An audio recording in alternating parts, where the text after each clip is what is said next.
Assalamualaikum warahmatullahi wabarakatuh. Halo semuanya, perkenalkan nama saya Farhana Mukolanot. Saya merupakan salah satu mahasiswa semester 1 jurusan akuntansi Fakultas Ekonomi Universitas Negeri Gorontalo. Pada video ini saya ingin menjelaskan tentang geostrategi dalam konteks ekonomi di Indonesia. Geostrategi dalam konteks ekonomi di Indonesia merujuk pada studi tentang bagaimana faktor-faktor geografis, politik, ekonomi, dan keamanan mempengaruhi kebijakan-kebijakan ekonomi negara ini. Ini melibatkan pemahaman akan posisi geografis Indonesia, sumber daya alamnya, hubungan perdagangan, serta bagaimana interaksi antara faktor-faktor ini mempengaruhi pertumbuhan ekonomi, stabilitas, dan posisi strategis Indonesia dalam lingkup global. Ini juga mencakup analisis terhadap bagaimana keputusan-keputusan ekonomi, investasi infrastruktur, kebijakan perdagangan, dan kemitraan internasional dapat digunakan untuk memanfaatkan kekuatan geostrategis serta menghadapi tantangan dan ancaman yang muncul dalam perekonomian Indonesia. Dalam konteks Indonesia, geostrategi ekonomi mempertimbangkan aspek-aspek seperti posisi geografis sebagai negara maritim, kekayaan sumber daya alam yang berlimpah, hubungan perdagangan internasional dan regional, serta bagaimana Indonesia dapat memanfaatkan potensi ini sambil menghadapi tantangan seperti fluktuasi harga komoditas, ketidakpastian kebijakan global, dan risiko geopolitik di kawasan Asia Pasifik. Jadi, geostrategi ekonomi di Indonesia melibatkan pemahaman terhadap posisi geopolitik dan bagaimana faktor-faktor ini berdampak pada kebijakan ekonomi, pertumbuhan ekonomi, serta hubungan dagang dan investasi Indonesia dengan negara lain dalam skala global. Geostrategi dalam konteks ekonomi di Indonesia merupakan pendekatan yang digunakan untuk memanfaatkan keadaan dan konstelasi geografi negara Indonesia dalam menentukan kebijakan, arahan, dan sarana-sarana dalam mencapai tujuan bangsa dengan berdasar pada asas kemanusiaan dan keadilan sosial. Geostrategi Indonesia mencakup beberapa aspek seperti 1. Ketahanan nasional. Geostrategi Indonesia pertama kali dilontarkan oleh Bung Karno pada tanggal 10 Juni 1948 di Kota Raja. Konsep ini bertujuan untuk mengembangkan keuletan dan daya tahan, serta pengembangan dan kekuatan nasional untuk menghadapi dan menangkal ancaman, tantangan, hambatan, dan gangguan baik bersifat eksternal maupun internal. Yang kedua, geoekonomi. Geoekonomi merupakan salah satu aspek geostrategis yang menjadi perhatian karena kestabilan geopolitik dan geoekonomi, terutama di Indo-Pasifik. Kekuatan ekonomi kawasan salah satunya dapat dilihat dari kontribusinya pada ekspor manufaktur dunia. Yang ketiga, diplomasi tangan. Geoekonomi dan diplomasi tangan di atas menjadi alat dalam menjaga keseimbangan geopolitik dan geoekonomi Indo-Pasifik yang merupakan syarat penting keberhasilan transformasi ekonomi Indonesia. Yang keempat, pengendalian ruang, alat, dan kondisi. Dalam menjaga keseimbangan geopolitik dan geoekonomi Indo-Pasifik, Indonesia perlu membangun ekonomi di Indonesia melibatkan penggunaan kekuatan nasional, ketahanan, dan sumber daya dalam menjaga keseimbangan geopolitik dan geoekonomi, serta meningkatkan daya saing negara dalam jaringan manufaktur dunia. Ada beberapa permasalahan yang bisa menjadi kekuatan geostrategi dalam konteks ekonomi di Indonesia. Yang pertama, posisi geografis yang strategis. Letak geografis Indonesia di antara dua samudra dan menjadi titik persimpangan jalur perdagangan internasional memberikan potensi besar sebagai pusat perdagangan dan transportasi regional.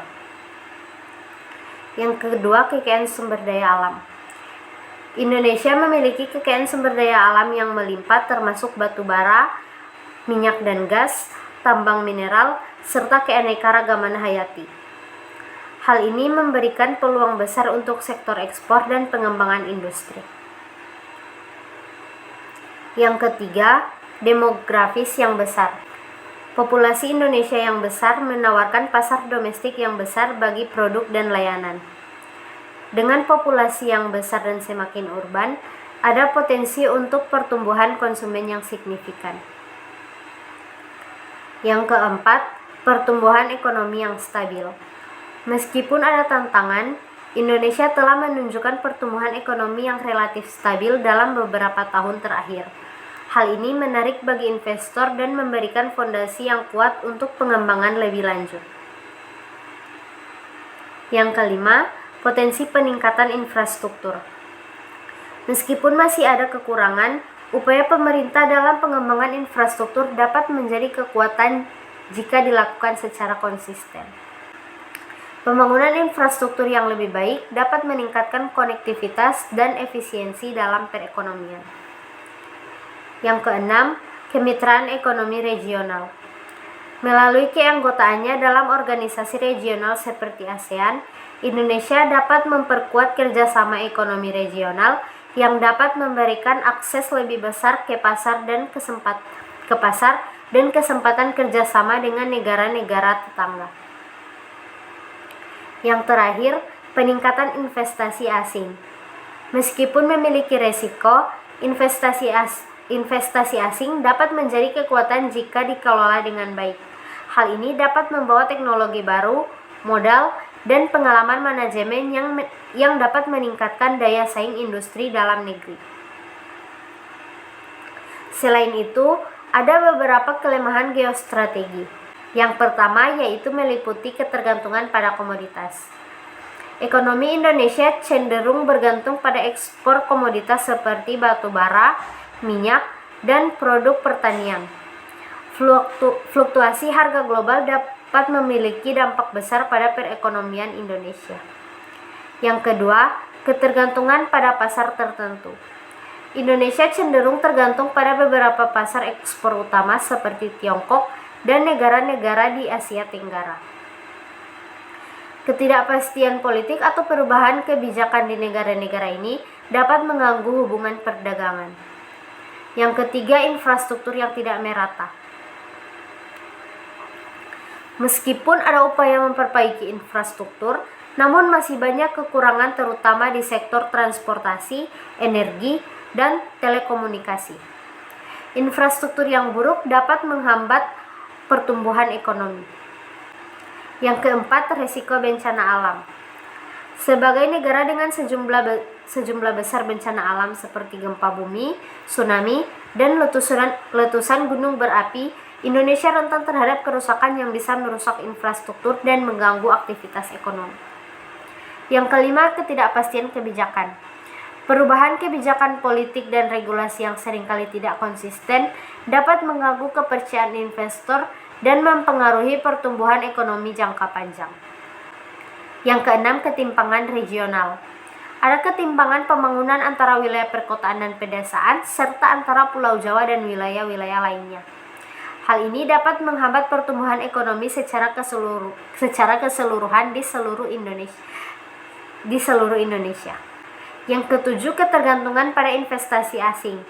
Sementara investasi asing penting untuk pertumbuhan ekonomi, terlalu banyak ketergantungan pada modal asing dapat membuat ekonomi rentan terhadap perubahan kebijakan luar negeri atau ketidakpastian global.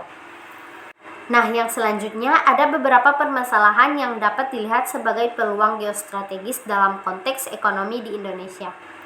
Yang pertama, diversifikasi ekonomi. Ketergantungan pada sektor tertentu dapat dilihat sebagai permasalahan, tetapi juga sebagai peluang untuk mendorong diversifikasi ekonomi. Melalui diversifikasi, Indonesia dapat mengembangkan sektor-sektor baru yang dapat mengurangi resiko dari fluktuasi harga komoditas global. Yang kedua, pembangunan infrastruktur.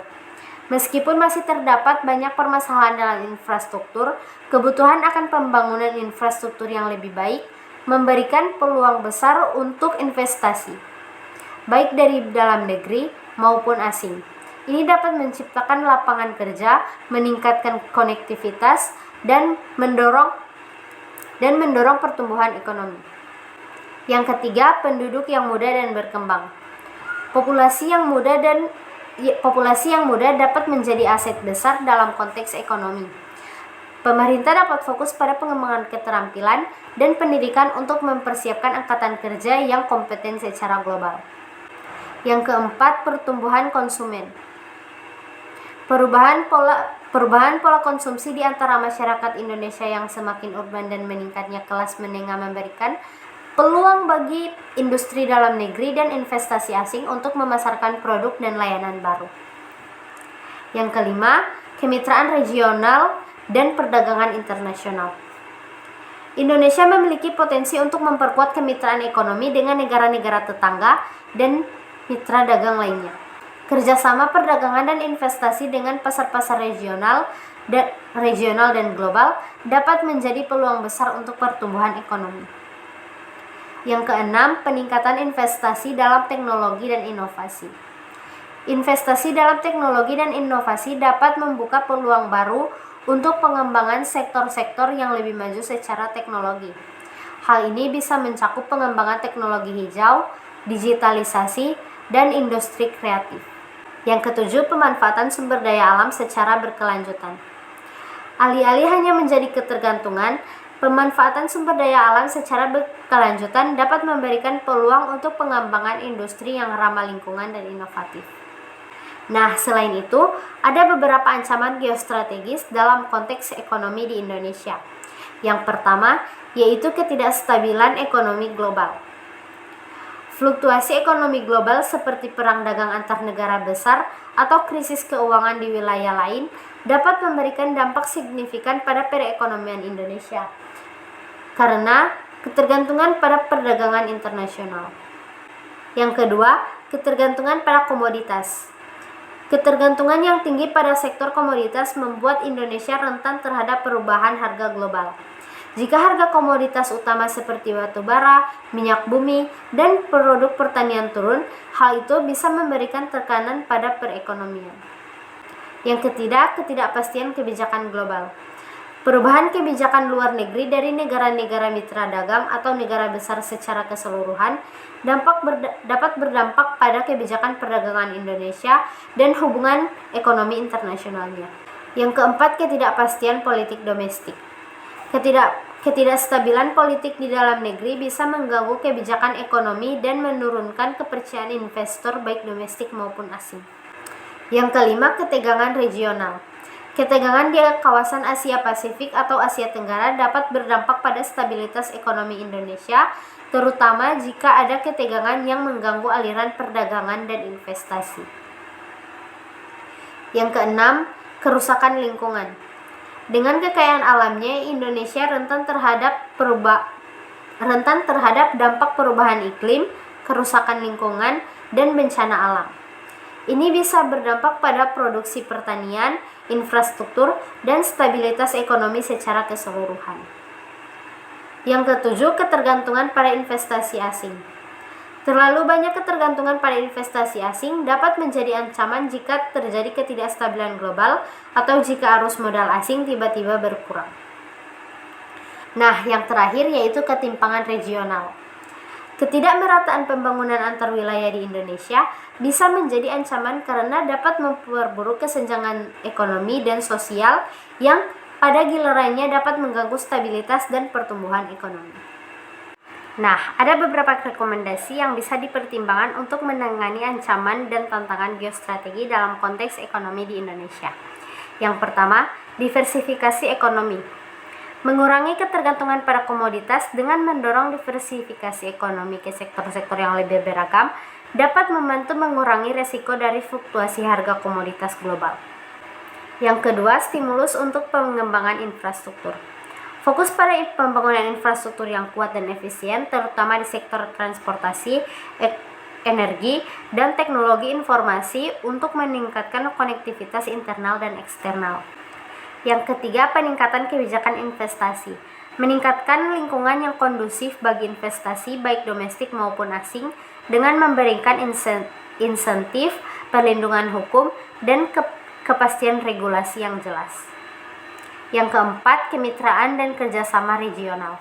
Meningkatkan kemitraan ekonomi dengan negara-negara tetangga melalui organisasi regional seperti ASEAN dan kerjasama perdagangan lainnya untuk memperluas pasar dan meminimalkan resiko ketegangan regional. Yang kelima, pengelolaan risiko bencana dan lingkungan. Mengembangkan strategi mitigasi risiko bencana yang lebih baik dan fokus pada praktik pembangunan yang berkelanjutan untuk melindungi infrastruktur dan sumber daya alam dari kerusakan. Yang keenam, pendidikan dan pelatihan keterampilan. Fokus pada peningkatan kualitas sumber daya manusia melalui pendidikan dan pelatihan keterampilan yang relevan dengan kebutuhan industri masa depan. Yang ketujuh, peningkatan kualitas kebijakan. Konsistensi kebijakan ekonomi yang baik, transparansi, dan pengurangan birokrasi dapat meningkatkan kepercayaan investor dan stabilitas ekonomi secara keseluruhan. Yang kedelapan, inovasi teknologi. Mendorong inovasi teknologi dalam berbagai sektor ekonomi seperti teknologi hijau, kecerdasan buatan, dan teknologi digital untuk meningkatkan daya saing global Indonesia. Yang kesembilan, keterlibatan aktif pemerintah. Melalui kebijakan yang proaktif dan efektif, pemerintah dapat berperan dalam membuka peluang ekonomi baru dan mendorong pertumbuhan yang inklusif. Yang terakhir, pengelolaan ketimpangan regional. Fokus pada pengurangan kesenjangan antar wilayah melalui kebijakan yang mendukung pembangunan ekonomi di daerah-daerah terpencil dan tertinggal. Kombinasi dari berbagai strategi ini dapat membantu mengurangi ancaman dan tantangan geostrategi dalam konteks ekonomi di Indonesia serta meningkatkan ketahanan ekonominya dalam menghadapi perubahan global yang dinamis. Nah, jadi kesimpulan dari geostrategi dalam konteks ekonomi di Indonesia dapat dibagi dan diuraikan beberapa cara sebagai berikut. Yang pertama itu ada kekayaan sumber daya alam. Indonesia memiliki kekayaan sumber daya alam yang melimpah, namun ketergantungan pada ekspor komoditas dapat menjadi kelemahan jika tidak diimbangi dengan diversifikasi ekonomi. Selanjutnya ada posisi geografis yang strategis. Letak geografis Indonesia sebagai negara kepulauan memberikan potensi besar dalam perdagangan internasional dan transportasi laut, tetapi juga membuatnya rentan terhadap perubahan global. Selanjutnya pasar konsumen yang besar.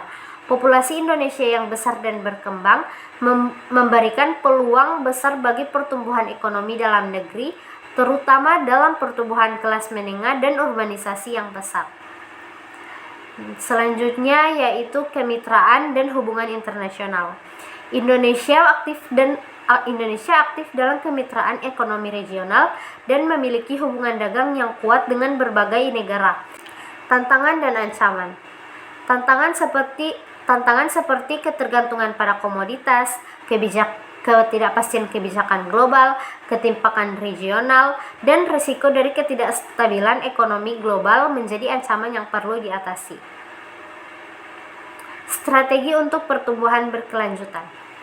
Diversifikasi ekonomi, pengembangan infrastruktur, investasi dalam inovasi dan teknologi, serta manajemen risiko lingkungan dan bencana merupakan strategi penting untuk memanfaatkan kekuatan geostrategis sambil mengatasi tantangan ekonomi.